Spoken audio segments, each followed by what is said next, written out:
कई बच्चों की डिमांड होती है हमारा जिससे ब्याह हो कम से कम डॉक्टर होना चाहिए, सिविल उसकी नौकरी होनी चाहिए, इतना पढ़ा लिखा होना चाहिए, इतना सुंदर होना चाहिए, ऐसा होना चाहिए, वैसा होना चाहिए। लोगों की डिमांड होती है कुछ, और फिर वो डिमांड अगर दिख रही होती है तो बाकी चीजों को नजरअंदाज कर दिया जाए। चलो ये है, डॉक्टर है, भले ही उसका घर नहीं है, बना लेगा, डॉक्टर तो है, चलो ऐसा है।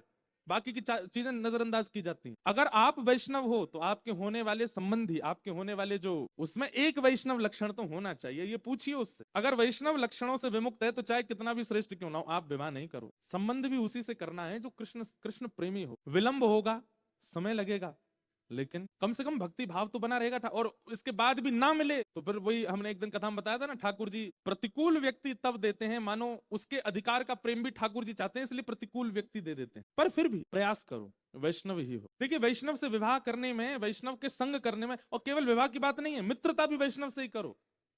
आप कहोगे ढूंढने से नहीं मिलते महाराज जी, कॉलेज यूनिवर्सिटी स्कूल ऑफिस में कोई वैष्णव है ही नहीं, तो किसी से मत करो, व्यवहार मात्र करो, नाटक करो मित्रता का। संबंध उसी से बनाना है जो भगवत प्रेम में विद्यमान हो। डॉक्टर डॉक्टर से ही ब्याह करता है, चार्टर्ड अकाउंटेंट से ही ब्याह करता है, इंजीनियर इंजीनियर से ही ब्याह करता है संभवतः।